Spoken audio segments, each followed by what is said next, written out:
Aujourd'hui, dans cette vidéo, je vais t'expliquer pourquoi est-ce que tu ne vas pas devoir ouvrir un PEA, l'erreur que font les investisseurs à propos de celui-ci et surtout comment éviter le piège qu'il comporte. Donc, si tu ne me connais pas, je me présente, je m'appelle Maxime Ontulet, je t'aide à investir en bourse en partant de zéro étape par étape sans que tu n'aies besoin d'avoir de master en finance. Donc, on va commencer directement la vidéo par pour qui est fait le PEA. Eh bien, tout simplement, en fait, le PEA est réservé uniquement aux Français. Il faut comprendre que c'est une enveloppe fiscale qui, au bout des 5 ans de détention, te permet d'avoir un abattement forfaitaire des impôts. Donc tout simplement, tu ne payeras pas la flat tax des 30% sur un compte titre, mais en fait uniquement les prélèvements sociaux qui s'élèvent à 12,2% sur tes bénéfices réalisés, alors que sur un compte titre, ici, ça s'élèvera à 30%. C'est ce qu'on appelle en général la flat tax. Mais à savoir que si tu retires de l'argent de ton PEA avant les 5 ans, et bien tout simplement il sera clôturé, tu ne bénéficieras même pas de la réduction d'impôt, tu paieras même peut-être plus cher, il me semble, que le compte titre. Je te mets une petite image juste ici pour que tu comprennes bien. Et il faut savoir du coup que c'est réservé uniquement aux Français, donc que tu sois belge, suisse, etc. En tout cas, tu n'as pas accès à ça, sauf peut-être si tu as un équivalent dans ton pays, tout simplement, mais le PA ne sera pas accessible pour toi, donc la question ne se pose même pas. Donc tu vas devoir t'orienter vers un compte titre, que ce soit Trade Republic ou Trading 212. Mais comme tu l'auras compris, le PA est généralement réservé aux investisseurs long terme, voire très long terme, en tout cas qui souhaitent bloquer leur argent pendant 5 ans, car ça n'a aucune utilité de le retirer avant ces 5 ans-là. Donc ça s'adresse à des Français qui veulent placer leur argent sur le long terme pendant 5 ans. Et maintenant, on va passer au vif du sujet. Pourquoi est-ce que tu ne vas pas devoir ouvrir un compte, un PEA tout simplement, et pourquoi c'est une erreur de l'ouvrir? Car premièrement, en fait, tu n'as pas accès aux actions US par exemple.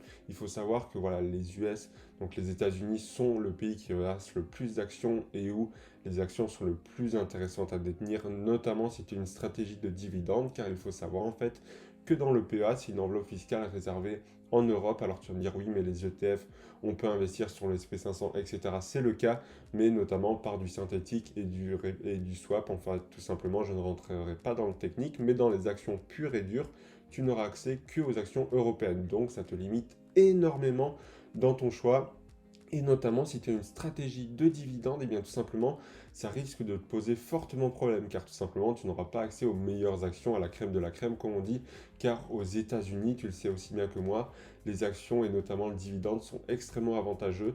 Et donc, si tu n'as pas accès aux États-Unis, tu te fermes une grande porte malheureusement, et le PEA ne te permettra pas d'investir directement dans les actions américaines, sauf si tu souhaites peut-être ouvrir un ETF SP500 qui reverse directement des dividendes, mais je ne trouve pas que c'est la meilleure solution, surtout si tu as une stratégie de dividendes, car tu ne pourras pas les toucher directement sur ton solde. Donc il faut savoir que tu n'auras aucune limitation sur le choix d'action si tu passes par un compte titre tout simplement.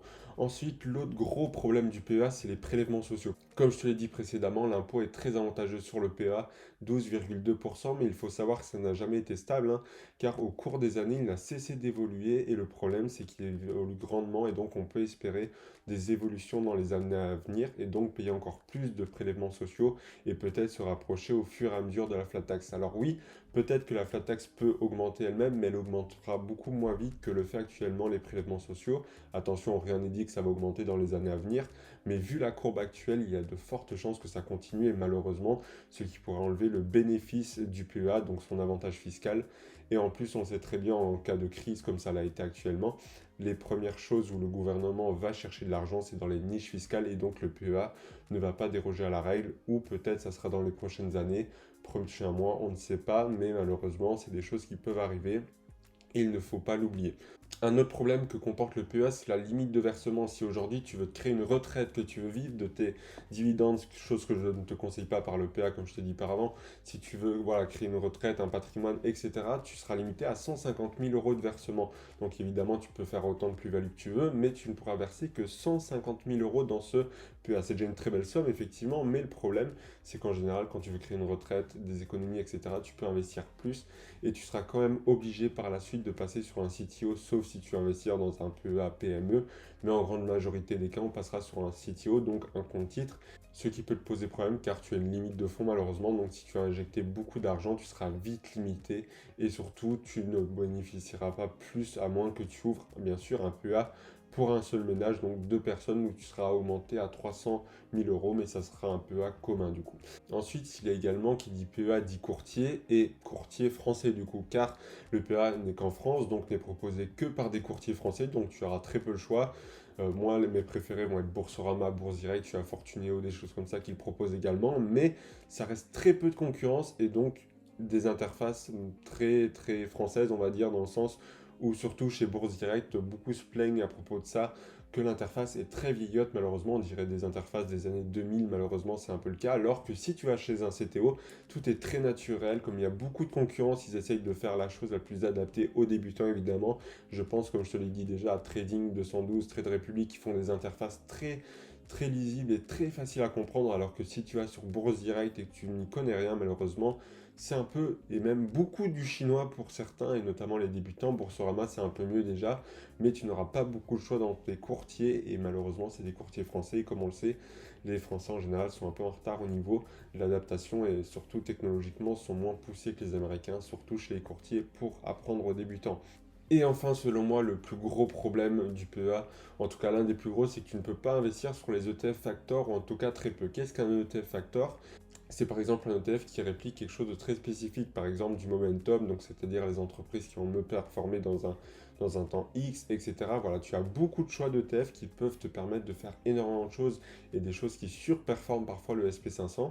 Et malheureusement, tu n'auras pas accès dans ton PA, mais uniquement dans ton CTO. Et c'est des ETF qui peuvent être très intéressants à détenir pour pouvoir et inclure dans ta stratégie, car ils peuvent être très performants sur le long terme, comme on l'a déjà vu par le passé. Et le problème, c'est que dans un PEA, tu n'auras tout simplement pas accès à ces ETF. Et c'est dommage car tu vas te priver d'une grande majorité des ETF si tu as un PEA. Je ne dis pas que tous les ETF ne sont pas sur ton PEA. Les classiques, Monde, PI émergent, Nasdaq 100, SP500 y sont. Mais tu en as des beaucoup plus intéressants à trouver du côté des comptes titres. Et malheureusement, tu n'as pas accès avec ton PEA. Voilà, donc ça c'était pour moi les plus gros défauts du PEA. Et en fait, si tu comprends bien, les défauts du PEA sont les avantages du CTO, que les défauts du CTO sont l'avantage du PEA. Voilà, ça s'équilibre, il faut que tu trouves ta propre façon, mais selon moi, il faut faire le meilleur des deux mondes tout simplement. Si par exemple tu as une stratégie ETF, je te conseille de la mettre sur ton PEA si tu peux les trouver, sauf si tu veux des facteurs très spécifiques, tu peux avoir ton CTO, mais je te conseille fortement de coupler ces deux en fait. Pour moi, avoir seulement un PEA serait une erreur car tout simplement tu te coupes d'une grande partie des possibilités qui peuvent être faites en bourse, notamment de tout le marché américain, même que ça soit Asie, etc., à cause de n'être que dans le PEA. Et justement, tu vas pouvoir t'ouvrir à de nouveaux ETF ou de nouvelles actions et surtout si tu es dans des actions à dividendes, je te le recommande fortement de passer directement dans un compte titre en fait tout simplement. Tu vas pouvoir accéder aux meilleures actions du marché, que ce soit les dividendes aristocrates qui sont très connus et qui sont excellents pour pouvoir débuter dans une stratégie de dividendes, etc. Donc je te conseille vraiment au moins de faire le meilleur des deux mondes, avoir un PEA et un CTO. Et si tu es dans les dividendes, passe directement sur du CTO. Tu peux évidemment prendre tes dividendes de Total, Vinci, imaginons sur un PEA, ça, il n'y a pas de souci, mais la grande majorité, je te conseillerais d'être sur un CTO. Voilà, c'était tout pour cette vidéo. Comme tu l'auras compris, le PEA peut regrouper beaucoup d'erreurs, notamment chez les débutants, si tu souhaites une stratégie de dividende par exemple, ou si tu ne connais pas tous les mécaniques du PEA par rapport au compte titre, je te conseille fortement de te renseigner un peu plus et de voir suivant ta stratégie d'investisseur, c'est ce qui compte le plus et ce qui déterminera si tu dois ouvrir ou non un PEA pour toi. Voilà, j'espère que cette vidéo t'aura plu. Après, n'oublie pas quand même d'ouvrir un PEA, on ne sait jamais, car au bout des 5 ans, tu as un avantage fiscal. Donc même si tu mets que 10 euros et que tu mets tout sur un compte titre, ça vaut toujours le coup de l'ouvrir. Voilà, j'espère que cette vidéo t'aura plu. On se dit à la prochaine.